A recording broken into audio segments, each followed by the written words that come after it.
This program is for discussion purpose only. Business Plus TV or any of our anchor does not bear any responsibility or liability towards the content.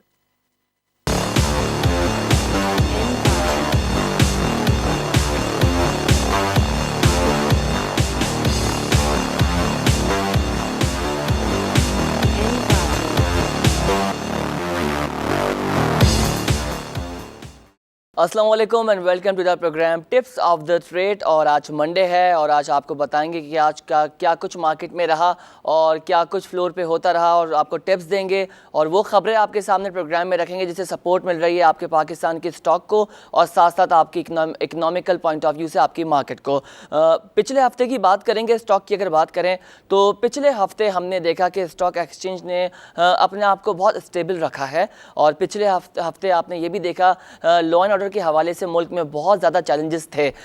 इसके बावजूद market ने खुद को बहुत संभाला और ना सिर्फ संभाला बल्कि स्टॉक मार्केट ने अपने आप को बहुत ही पोटेंशियल के साथ, बड़ी ही कॉन्फिडेंस के साथ आगे तमाम तर मार्केट को लेते हुए गई है। 49,000 का इंडेक्स का स्टेबल रखना ये भी बहुत बड़ी बात है। इसी हवाले से ब्लूमबर्ग ने एक आर्टिकल भी लिखा और उसमें लिख डाला कि पाकिस्तान स्टॉक एक्सचेंज जो दहशतगर्दी के वाक़यात के बाद और जो इकनॉमिकल पॉइंट ऑफ व्यू से मामलात हैं उसमें खुद को संभाले हुए है और ये बहुत बड़ी बात है।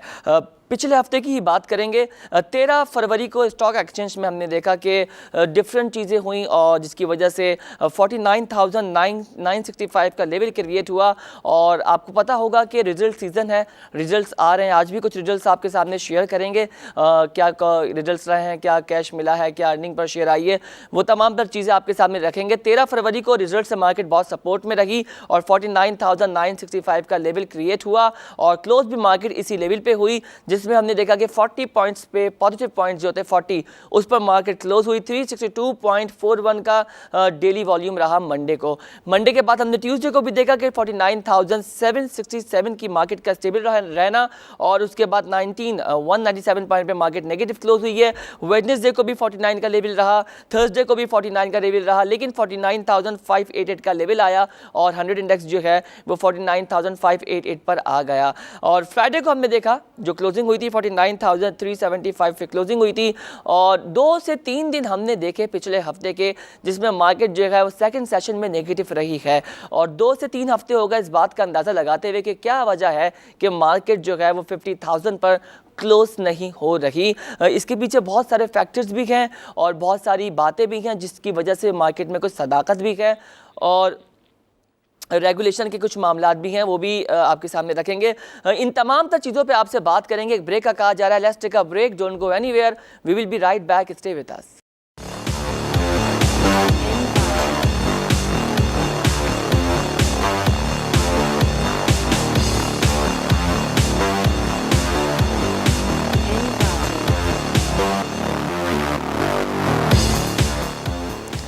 Welcome back after the break. और ब्रेक पर जाने से पहले बात हो रही थी कि स्टॉक एक्सचेंज की पिछले हफ्ते क्या कुछ कारकर्दगी रही वो आपके सामने रख रहे थे। आज आपको बताएंगे कि 49,585 से मार्केट आज ओपन हुई है जिसमें हमने देखा कि फर्स्ट सेशन में सुबह 9:30 बजे 210 पॉइंट्स पॉजिटिव हमने मार्केट को सपोर्ट करते हुए देखा। उसके बाद मार्केट ने डिप लिया और मार्केट थोड़ी सी नेगेटिव हो गई और उस वक्त हमने देखा कि 49,257 का एक लेवल क्रिएट हो चुका था और ये बात है 11 बजे की जिसमें 118 पॉइंट्स 118 नेगेटिव पॉइंट्स हमने स्टॉक एक्सचेंज के इस फ्लोर पर देखे। उसके बाद फिर हमने तीसरी जगह देखा कि मार्केट ने खुद को सस्टेन किया, 10 पॉइंट से पॉजिटिव रही और ऑल्दो यही रहा आज मार्केट में। नेगेटिव पॉइंट ज़्यादा ऑब्जर्व हो रहे हैं। आपको ये वजूहत भी रखें कि क्या वजह है। जो हम इंस्पेक्शन देख रहे हैं तमाम इदारे की तरफ से स्टॉक एक्सचेंज से रिलेटेड, वो ये कि कुछ इनसाइट्स चेंजिंग की भी चीज़ें मुतवक्के हैं, वो भी हम प्रोग्राम में आपके सामने रखते हैं। चेंजेस के हवाले से ये अपडेट करूंगा। जो डेलीगेशन था, आपको पता होगा चाइना के साथ तमाम तर मामला आपके बैठ चुके हैं, उसको फाइनलाइज करने के लिए भी कुछ रेगुलेशन हो रही है। दूसरी, एससीसीपी बहुत ज़्यादा स्ट्रांग हो गया है अपनी रेगुलेशन के हवाले से। ब्रोकेज हाउसेस में जो है वो लेटर्स जारी कर रहा है कि किसी भी किस्म के कोई भी ब्लैक मामला है रिगार्डिंग मनी और क्लाइंट्स को आप जो है मिसगाइड करने के हवाले से उस पर भी काम कर रहा है, जिसकी वजह से मार्केट में आप थोड़ा सा नेगेटिव चेंज देख रहे हैं। एक लाइव कॉल हमारे साथ मौजूद है। अस्सलाम वालेकुम, कहां से बात कर रहे हैं जी? अस्सलाम वालेकुम। अस्सलाम वालेकुम सर। वालेकुम सलाम जी, बोलिए। सर नमस्कार, हूँ लाहौर से। जी जी, बात कीजिए। सर ये पावर सीमेंट जो है, अपना पावर सीमेंट का कह रहे थे कि वो अपना एक्सपेंशन में जा रहा है, क्या इसके अगेंस्ट वो राइट इशू कर रहे हैं? इसके बारे में कोई इन्फॉर्मेशन दे सकते हैं प्लीज? नहीं नहीं, पावर सीमेंट सर बहुत ज़बरदस्त सीमेंट का सेक्टर है। इसको तो सबसे पहले आप अपने जहन में ये रखिए। और आज इसका जो रेट है वो 21.69 पर शेयर इसका रेट है।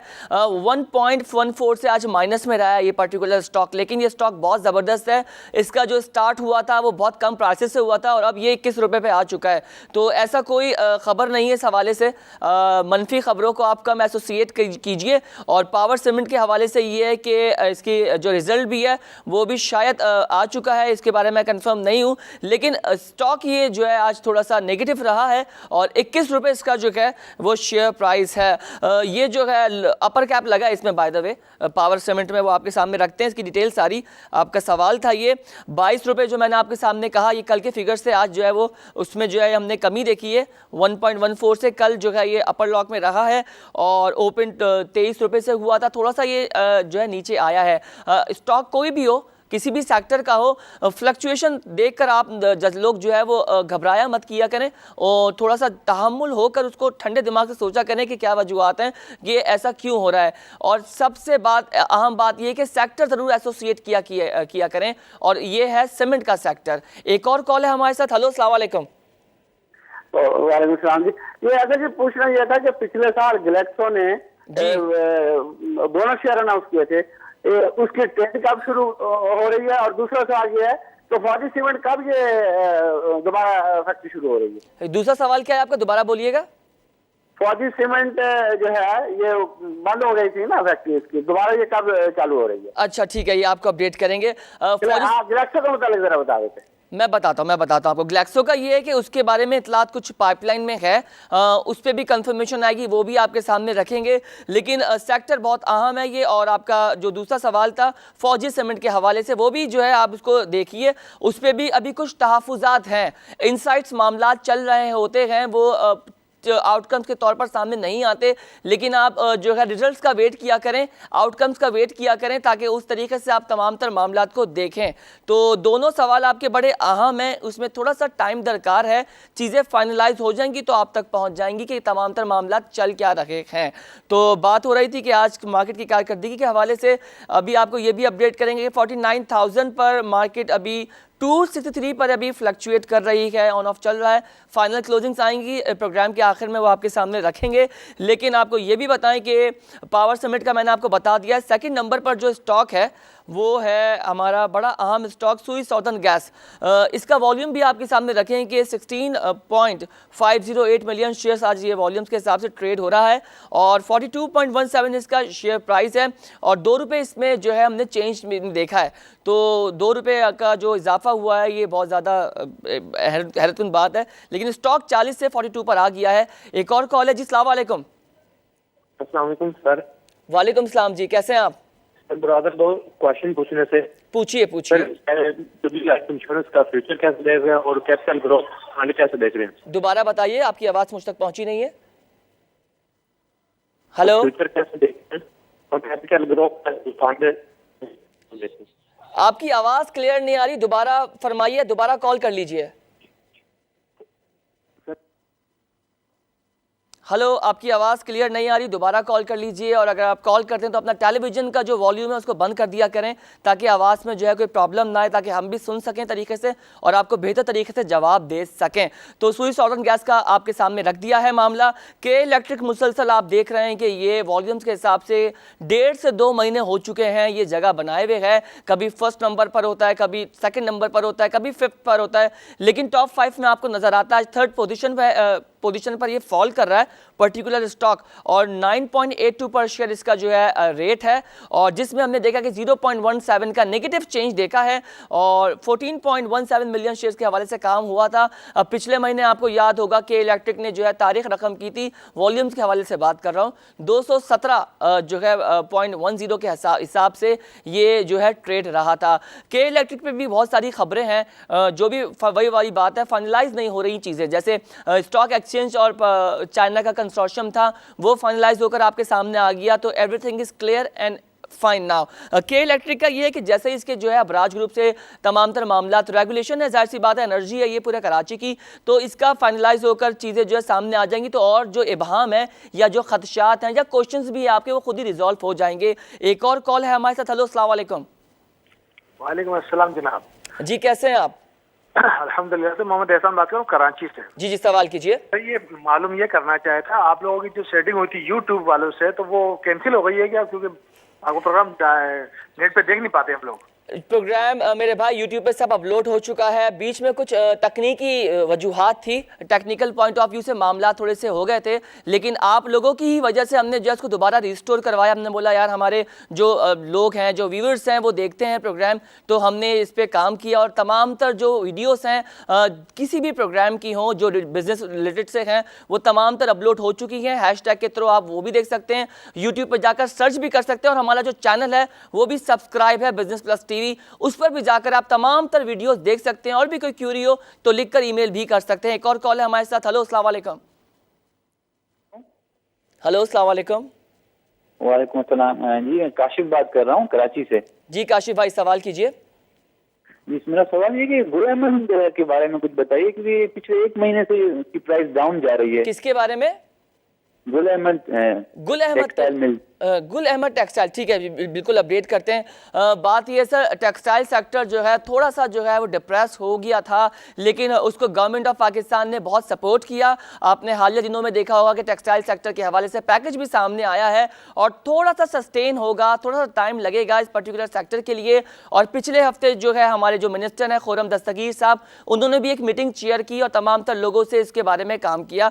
तो अभी टेक्सटाइल सेक्टर को पैकेज तो दे दिया है, अब आउटकम्स और प्रोडक्शंस का जहां तक मामला हैं वो देखें क्या होता है। और अभी जो है वो समर भी आने वाला है, तो क्या होगा एनर्जी के हवाले से भी, तो टेक्सटाइल सेक्टर के मामला आपके सामने हैं। और बात है गुल अहमद की, तो Gul Ahmed is one of the best textile sector जो कि अपनी परफॉर्मेंस के हवाले से जाना जाता है, सर्विसेज के हवाले से भी जाना जाता है। नंबर ऑफ एक्सपोर्ट भी, इनके एक्सपोर्ट्स भी कम हुए हैं और कंपेरेटिव अगर देखें तो मामला थोड़े से डिफरेंट हो चुके हैं, क्योंकि कंपैरिजन करें अगर दूसरे टेक्सटाइल वालों से तो एक कंपटीशन मिल रहा है उनको। तो स्टॉक के हवाले से इनका ऑन ऑफ चल रहा है। अब जैसे फॉर एग्जांपल अब रिजल्ट्स आ रहा है, गुल अहमद वालों का क्या अपडेट होगी उसी हवाले से देखें इनका रिजल्ट्स होगा। और अगर परफॉर्मेंस अच्छी होगी टेक्सटाइल सेक्टर की, इनका प्रॉफिट ज़्यादा हुआ होगा, तो ये कैश भी अनाउंस करेंगे, साथ साथ ये उससे भी एसोसिएट कर सकता है कि रिजल्ट का क्या रहेगा इनका 4th क्वार्टर का रिजल्ट। तो इनमें थोड़ा सा ऑन और ऑफ चल रहा है गुल अहमद में ना। तो दुआ हमारी ये कि पूरा टेक्सटाइल सेक्टर जो है वो बेहतर हो जाए।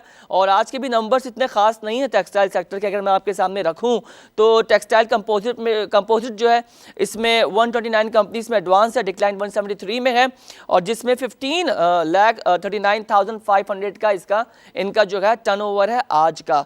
स्पिनिंग का बताऊंगा, टेक्सटाइल स्पिनिंग का भी जो है वो 15 लाख है, 15 मिलियन 2 लाख और 63,000 है। एंड वीविंग का भी जो है वो 7,13,000 है। तो बहुत कम है, बहुत बड़ा सेक्टर है, इसमें बहुत गुंजाइश है। और वही बात है कि इसमें जितनी ज़्यादा गुंजाइश है आप सोच नहीं सकते। अगर ये सेक्टर परफॉर्म करने पे आया तो ये 2 से 3 सेक्टर्स आपके ऐसे हैं, ये इनको जो है टफ टाइम दे सकता है। एक और कॉल लेते हैं। हेलो अस्सलाम वालेकुम। वालेकुम अस्सलाम जी कैसे हैं आप? अल्लाह का शुक्र है, आप सुनाएं। अल्हम्दुलिल्लाह। सवाल कीजिए सर। अब अच्छा मुझे बताएंगे पेस के बारे में बताएंगे, ये अभी 10 रुपए पे लेना चाहिए, कहाँ तक जाएगा, इसका कोई आइडिया है? पेस पाकिस्तान, जी पेस पाकिस्तान, ठीक है बिल्कुल अपडेट करते हैं जी। पेस पाकिस्तान का आपने शेयर देखा किस तरीके से ये आगे बढ़ा है, और बिल्कुल इसको लीजिए, इसको रखिए, इसमें बहुत ज़्यादा जो है आपको बिजनेस हो सकता है, ना सिर्फ बिजनेस हो सकता है बल्कि ये आपको बहुत ज़्यादा प्रॉफिट भी पहुंचा सकता है। तो पेस पाकिस्तान बहुत ही कॉन्फिडेंस के साथ और बड़ी ही ज़बरदस्त तरीके से वो आगे बढ़ रहा है, तमाम तर जो उससे चीज़ें मुंसलिक हैं, तो आप उसको भी रख सकते हैं। अच्छा स्टॉक है ये। एक और कॉल लेते हैं। हेलो अस्सलाम वालेकुम। जी अस्सलाम वालेकुम, मैं असलम बोल रहा हूँ अफजाबाद से। सर ठीक है आप? मैं ठीक ठाक, आप सुनाइए सर। जी खैरियत। मेरा 2 सवाल है। पहले तो मैंने पूछना है FFL के बारे में, फौजी फूड के बारे में। जी वो कैसा है? तो दूसरा मैंने ना नेशनल बैंक के शेयर लिए काफी अच्छे से, तकरीबन 8 साल हो गए हैं। सॉरी भाई, पहले तो वो नेशनल बैंक के शेयर लिया मैंने, 8 साल हो गए हैं। अच्छा। अब वो 3 साल से ना वो कैश डिविडेंड दे रहे हैं, तो बोनस शेयर नहीं दे रहे, इसकी क्या वजह है? अच्छा कैश दे रहे, बोनस नहीं दे रहे? बोनस शेयर नहीं दे रहे। अच्छा 3-4 साल से। अच्छा ठीक है, इस पे आपको अपडेट करते हैं। फौजी फूड का भाई रखें आप, बहुत अच्छा ये स्टॉक है। और एफएमसीजी के जो भी स्टॉक्स होते हैं आपके पास, उसको होल्ड ज़रूर किया करें, क्योंकि एकदम से कोई भी चेंज आ सकता है, और पॉजिटिव चेंज की बात कर रहा हूँ मैं, तो आपको अच्छा रिटर्न दे सकता है। मैं पहले भी अगर ये टिप्स ऑफ द ट्रेड किया था, और अपने प्रोग्राम में भी आपको ये सजेस्ट करता हूँ कि आप जो है अगर बहुत ज़्यादा ज़रूरत है तो आप स्टॉक को बेचिए, वरना स्टॉक को आप डेली बेसिस पे 1-2 रुपये के मुनाफे के चक्कर में नहीं बेचिए, उसको होल्ड करिए, लॉन्ग टर्म के लिए रखिए। हेल्दी रिटर्न के साथ आपको बहुत फायदा हो सकता है। तो फौजी फूड के हवाले से बेहतर है कि आप उसको होल्ड करके रखें। और दूसरा मेरे भाई का सवाल था नेशनल बैंक का। नेशनल बैंक बहुत ज़बरदस्त परफॉर्म कर रहा है, बिकॉज गवर्नमेंट से एसोसिएट है ये बैंक, और अगर स्टेट बैंक की बात करते हैं तो उसके बाद नेशनल बैंक आ जाता है, जो असरअंदाज होता है गवर्नमेंट की पॉलिसीज से। तो कैश डिविडेंड तो दे रहा है, बोनस पे अगर आपको नहीं मिल रहा तो प्रॉब्लम की बात नहीं है, कैश डिविडेंड तो दे रहा है। कुछ स्टॉक्स तो ऐसे होते हैं कि वो अपनी परफॉर्मेंस उनकी इतनी अच्छी होती है, इतना अच्छा रिटर्न होता है उनका, लेकिन वो कैश डिविडेंड नहीं देते, तो उसमें जो शेयर होल्डर होता है वो बेच नहीं देता है, वो रखता है तहम्मुल से और बैठता है कि अब इस पर करना क्या है। तो दोनों स्टॉक आपके पास पड़े हुए हैं ना, ये बहुत ज़बरदस्त स्टॉक हैं। एक आपका फूड सेक्टर से एसोसिएट कर रहा है, दूसरा आपका बैंकिंग से एसोसिएट कर रहा है, दोनों अच्छे स्टॉक हैं। एक और कॉल लेते हैं। हेलो अस्सलाम वालेकुम। हेलो अस्सलाम वालेकुम। वालेकुम जी। हेलो जी, आवाज़ आ रही है? जी आवाज़ आ रही है। मैं फैजान बात कर रहा हूँ पेशावर से। जी सवाल कीजिए। जी सर, मुझे ये एबीएन के बारे में पूछना था, और दूसरा ये टाटा सीमेंट। पहले किसके बारे में पूछना था? एबीएन। ठीक है। और टाटा? और टाटा सीमेंट। ठीक है भाई। Tata cement, okay. Tata cement और एबीएल का ये है कि बैंकिंग से एसोसिएट है ये स्टॉक भी, तो आप देखें इसका रिजल्ट कैसा आया है। अगर आपको नहीं मिल रहा रिजल्ट तो आप कुछ भी नहीं कीजिए, आप इनकी वेबसाइट पे जाइए, और इनका रिजल्ट अगरचे अनाउंस हो गया होगा तो वेबसाइट पे अपडेट हो चुका होगा। अगर आपकी अकाउंटिंग अच्छी नहीं है तो अपने किसी ऐसे अकाउंटिंग दोस्त को पकड़ें, वो आपको बेहतर तरीके से बता देगा कि उनका रिजल्ट क्या है। बहरहाल इनका रिजल्ट बहुत अच्छा आया है, और अगर थोड़ा सा इनका जो Q4 का आप रिजल्ट देखेंगे तो वो इतना ज़्यादा आपको नंबर्स नहीं बेहतर बता सकता। एनुअल रिजल्ट मेरे भाई ज़रूर उसको वेरीफाई किया करें।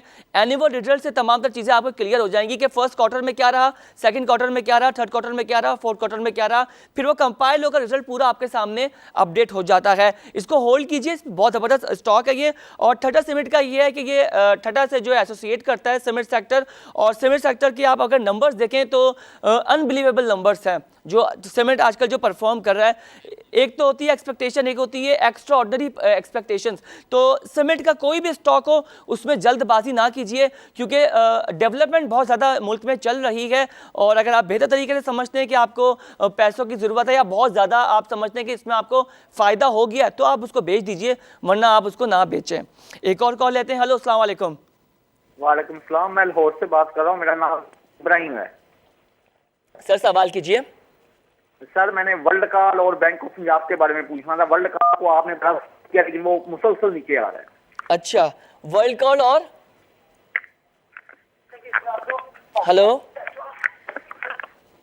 हेलो शायद लाइन कट गई है। वर्ल्ड कॉल के बारे में मैं आपका सवाल सुन नहीं पाया, आप क्या कहना चाह रहे थे? दोबारा कॉल कीजिए और दोबारा अपना सवाल रखिए, आपको बता दें कि क्या करना है स्टॉक्स का। और स्टॉक्स आप लोगों के पास इतने ज़बरदस्त स्टॉक्स हैं, मैं तो सुन के हैरत हो रही है मुझे कि सीमेंट सेक्टर के स्टॉक्स रखें, तो मैं उनको 12 ये बोलूँगा कि उसको मत बेचिए। टाटा सीमेंट भी एक भाई के पास रखा हुआ है, तो बहुत अच्छा फ्यूचर है उसका टाटा सीमेंट का, बिकॉज अभी हो सकता है कि अगली गवर्नमेंट किसकी हो और क्या हो। और मैं 12 आपको बात करता हूँ कि आप अपने स्टॉक को पॉलिटिकल पॉइंट ऑफ व्यू से भी एसोसिएट किया करें कि उसका ताल्लुक पीछे किस ग्रुप से है, और आने वाले दिनों में उसका ताल्लुक क्या हो सकता है, कौन से ऐसे सियासी अवामिल होंगे जो आपके स्टॉक को भी सपोर्ट करेंगे आपके प्रॉफिट के हवाले से, क्या रिटर्न रहेगा, कितना रिटर्न मिलेगा, कितना नहीं मिलेगा। तो बड़े ही स्मार्ट अप्रोच के साथ आप जो है मार्केट में इन्वेस्ट कीजिए और स्टॉक के साथ खेलिए।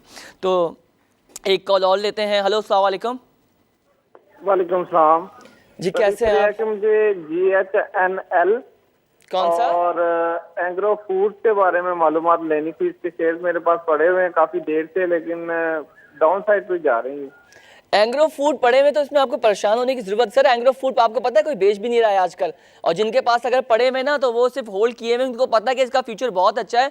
एंग्रो फूड के साथ ये कि कुछ मुआहदे चल रहे हैं, देखें वो भी जो स्टिल पाइपलाइन में हैं वो भी जो है फाइनलाइज होकर सामने आएंगे तो नताइज आपको मिल जाएंगे। एंग्रो फूड आजकल अगर नेगेटिव मिल रहा है तो इसमें परेशान नहीं हो बिल्कुल भी, प्लीज़ बी कूल बी काम, क्योंकि ये एंग्रो फूड का स्टॉक ऐसा है कि ये आपको अच्छे रिटर्न्स दे सकता है। और वही बात इससे अब से कुछ देर पहले एक साहब ने कहा कि फौजी फूड का बता दीजिए, तो फूड सेक्टर एफएमसीजी फैक्टर ये जो है एफएमसीजी ये इसमें फॉल करते हैं सर। ये फूड सेक्टर आप रखें, एंग्रो को आपको पता है कि इनके फर्टिलाइजर्स भी हैं, इनका फूड भी है, और जिस तरीके से इनकी जो है डिस्ट्रीब्यूशन पूरे मुल्क में फैल चुकी है और जिस तरीके से इनकी सेल और प्लांट्स लगा रहे हैं तो बहुत बेहतर है प्रोडक्ट और अच्छा प्रोडक्ट है। ठीक है यूनिलीवर के मद्दे मुकाबिल नहीं है लेकिन बहुत अच्छा टफ टाइम दे रहा है ये एंग्रो फूड भी, तो इसको होल्ड कीजिए, इसको मत बेचिए। अगर आजकल में नंबर्स नेगेटिव आ रहे हैं तो इसका मतलब हरगिज़ ये नहीं है कि इस स्टॉक का कोई फ्यूचर नहीं है।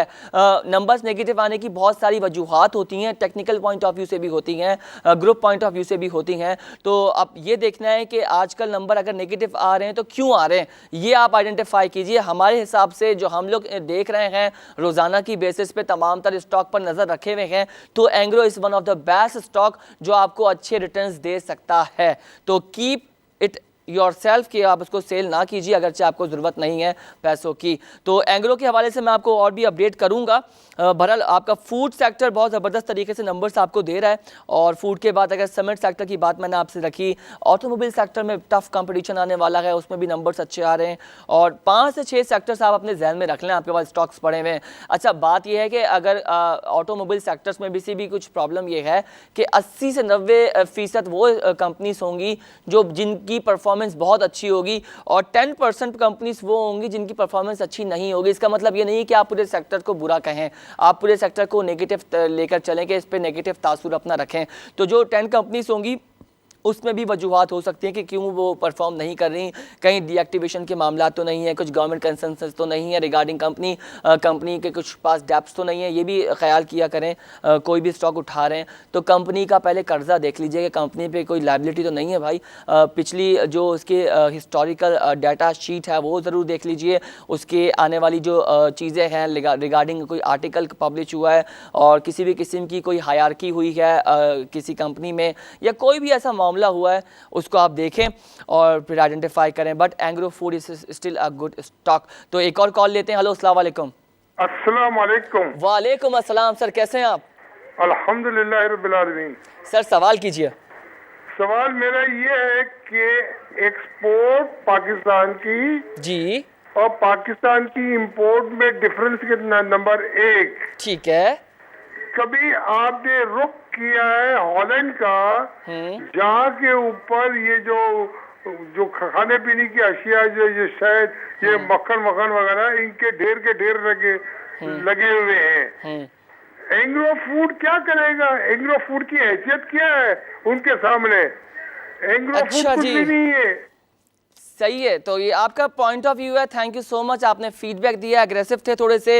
इंपोर्ट और एक्सपोर्ट में क्या फ़र्क है? सबसे पहले तो अगर आपको इस प्रोग्राम में आपने फ़ोन किया तो मैं स्टॉक के हवाले से भी आपको ये अपडेट करूं कि नंबर ऑफ़ इंपोर्ट्स आपकी जो है वो भी कम हो रही हैं और बदकिस्मती से नंबर ऑफ़ एक्सपोर्ट्स भी जो है कम हो रही हैं।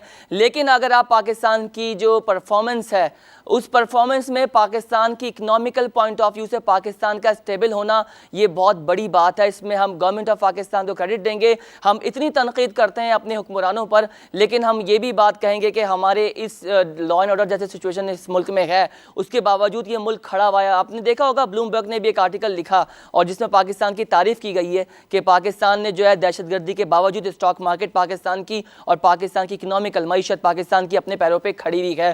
थोड़े से हम पे कर्जे ज़्यादा हैं और मामला चल रहे हैं। CPEC ने बहुत सपोर्ट किया है, मुल्क को स्टिल कर रहा है, गवादर हमारा जो है।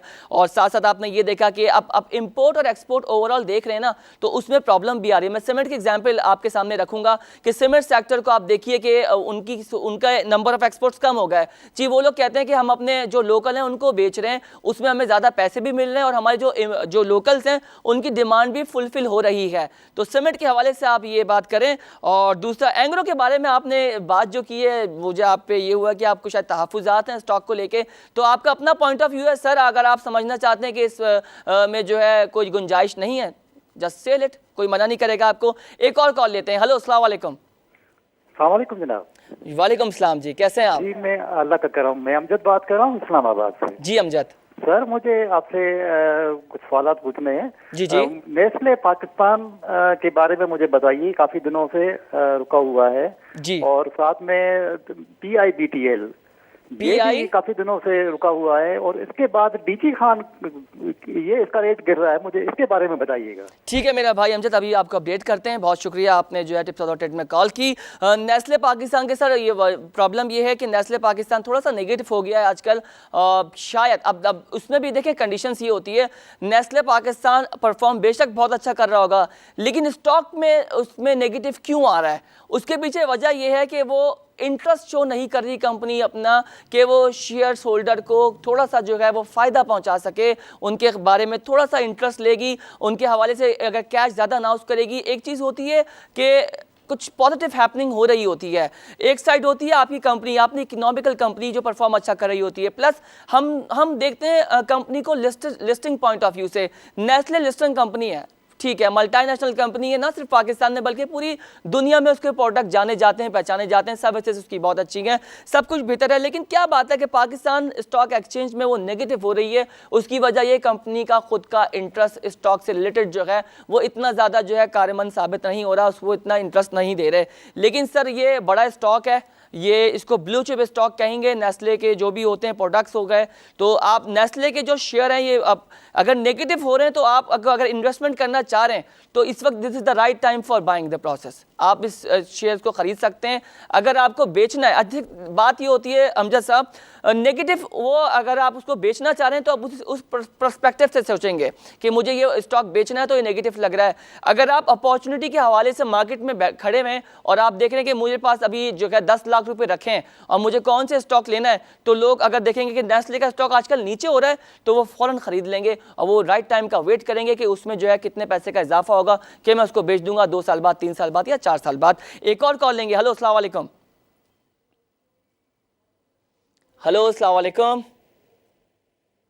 आई थिंक कॉल डिस्कनेक्ट हो गई है। आपको बताएं कि बस ये नेस्ले का ये है कि कुछ जो है नंबर्स, अच्छा नेस्ले का इशू ये भी है कि हफ्ते में एक दिन अगर ये थोड़ा सा पॉजिटिव हो जाएगा ना तो उसके बाद जो है इसको ये नेगेटिव नज़र आ जाएगा। तो अपर और लोअर लॉक में थोड़ा सा तकनीकी कुछ मसाइल होते हैं, उस पर भी रेगुलेशन काम कर रही है और आपकी जो SCP है उसने बड़ा ज़बरदस्त तरीके से अब वो मुतहर्रिक हो गई है, वो बहुत ज़्यादा एक्टिवेट हो गई है तमाम तर चीज़ों को लेकर। तो आप लोग बेफिक्र होकर मार्केट में जो है इन्वेस्टमेंट कीजिए। और स्टॉक से पहले मैं बारहा ये बात रिपीट करता हूँ, बोलता हूँ आप लोगों को कि कोई भी स्टॉक हो तो पैनिक ना हो करें कि क्या हो रहा है। अभी मेरे भाई ने सवाल किया कि नेगेटिव हो रहा है नेस्ले, तो नेगेटिव इसलिए हो रहा है कि उसका शायद इंटरेस्ट ना हो कंपनी का लिस्टिंग के हवाले से, लेकिन उनके रिजल्ट्स अच्छे आ रहे हैं, इतने ज़्यादा अच्छे नहीं जितनी एक्सपेक्टेशंस थी। जैसे समटाइम्स ये होता है कि आप कंपनी से बड़ा एक्सपेक्ट करते हो कि ये कंपनी हमको जो है बहुत अच्छा जो है कैश देगी, डिविडेंड इनकम कैश डिविडेंड देगी और इसके कुछ अनाउंसमेंट आएगी, क्योंकि एनुअल रिजल्ट से बड़ी तवक्कुआत होती हैं, एक हाफ ईयरली रिजल्ट और एक एनुअल रिजल्ट। एक और कॉल लेते हैं जी। हेलो, अस्सलाम वालेकुम। वालेकुम सलाम, मैं ताहिर बात कर रहा हूँ लाहौर से। जी तारिक साहब सवाल कीजिए। मैंने 3 शेयर के 4 के बारे में पूछना है। एक है ATRL, ठीक है, Gandhara limited, Gandhara limited L जो है, अच्छा, और ग्लैक्सो। ओके, मैं बताता हूँ मेरा भाई। स्टील के बारे में बताएंगे, स्टील इतना क्यों नीचे जा रहा है, मसला हल होगा कि नहीं अभी इनका? स्टील मिल की बात कर रहे हैं, पाकिस्तान स्टील मिल की? नहीं, पूरी स्टील जो इंडस्ट्री हमारी ISL ASL नीचे जा रहे हैं आजकल। सर पूरी अगर बात करेंगे ना पाकिस्तान स्टील मिल की तो उसमें कुछ थोड़े से खदशात हैं, लेकिन स्टील मिल के हमारा आयशा स्टील ने बड़ा अच्छा परफॉर्म किया सर। आयशा स्टील हो गया, दोस्त स्टील हो गया, इनके तो आप ये देखिए कि 1-1.5 महीने से ये वॉल्यूम्स के हिसाब से ट्रेड हो रहे हैं। ये स्टॉक पहले ये नज़र भी नहीं आते थे। आयशा स्टील हो गया, दोस्त स्टील हो गया, और आज के भी नंबर्स मैं आपको बताऊं तो आज देखें दोस्त स्टील 5th पोजीशन पर है, दोस्त स्टील, और जिसमें जो है 0.25 का नेगेटिव चेंज हमने रेट में देखा, लेकिन शेयर प्राइस इसका स्टेबल है, 15.81 पर शेयर है ये, और 12,08,05,000 इसका आज का वॉल्यूम है। तो दोस्त स्टील बहुत अच्छा परफॉर्म कर रहा है। आयशा स्टील मिल भी आपको बताएं तो ये है 8th पोजीशन पर आज, 26.40 इसका शेयर प्राइस है, और ये पॉजिटिव रहा है आज इसके शेयर प्राइस में 0.67 पॉइंट्स कह लीजिए, रुपीस में अगर कन्वर्ट करें इतने का इजाफा हुआ है। 9,01,26,000 के हवाले से ये स्टॉक जो है ट्रेड हो रहा है। तो दोनों स्टॉक बहुत ज़बरदस्त, ये कंपेयर करें तो दोनों बहुत बेहतर है। पाकिस्तान स्टील मिल्स थोड़ा सा जो है वो डिसअपॉइंटेड कर रहा है, बिकॉज आपको पता है सर मुल्क में प्रॉब्लम बहुत ज़्यादा है, और हमारी तो बारहा ये दरख्वास्त होती है गवर्नमेंट ऑफ पाकिस्तान से, एक हमारा PIA को बेहतर कर दीजिए, एक हमारे पाकिस्तान स्टील मिल को बेहतर कर दीजिए, और टेक्सटाइल को भी बेहतर कर दीजिए। 3 ख्वाहिशात हैं हमारी कि ये, क्योंकि ये बहुत बड़ा सेक्टर है, इसमें बहुत एम्प्लॉयज़ हैं, इसमें इतनी ज़्यादा गुंजाइश है, अगर ये बेहतर तरीके से परफॉर्म करें सर, बहुत ज़बरदस्त आपका GDP का रेट, इन्फ्लेशन का रेट, और तमाम तर जो आपकी इकोनॉमिकल है, जिसमें हम माइक्रो इकोनॉमिक्स की बात करेंगे, मैक्रो इकोनॉमिक्स की बात करेंगे, ये बहुत सपोर्ट कर सकती है सर। ये इतने ज़्यादा इंपॉर्टेंट सेक्टर हैं, एग्रीकल्चर सेक्टर हमारा बहुत इंपॉर्टेंट है, लेकिन अनफॉर्चुनेट ये करंट गवर्नमेंट शायद इतना ज़्यादा सपोर्ट नहीं कर रही है एग्रीकल्चर सेक्टर को। हमारी ये भी रिक्वेस्ट है कि एग्रीकल्चर सेक्टर पर थोड़ी सी नज़रसानी कर लीजिए, और बजट भी आने वाला है तो देखेंगे कि एग्रीकल्चर सेक्टर में कितना सपोर्ट रहेगा इस साल गवर्नमेंट ऑफ पाकिस्तान के हवाले से। तो स्टील मिल आपका देख लीजिए, और अगर आप दोस्त स्टील और आयशा स्टील को देखना चाह रहे हैं ट्रेडिंग के हवाले से हैं, इनके शेयर प्राइस इतने ज़्यादा नहीं है, एक का मैंने आपके सामने रख दिया 15 रुपये का है, और एक का है आयशा स्टील में 26 रुपये का। आज इतना ही, अपना और अपने मुल्क का बहुत ज़्यादा ख्याल रखें। मुझे मेरी टीम को दीजिए इजाज़त, अल्लाह हाफ़िज़।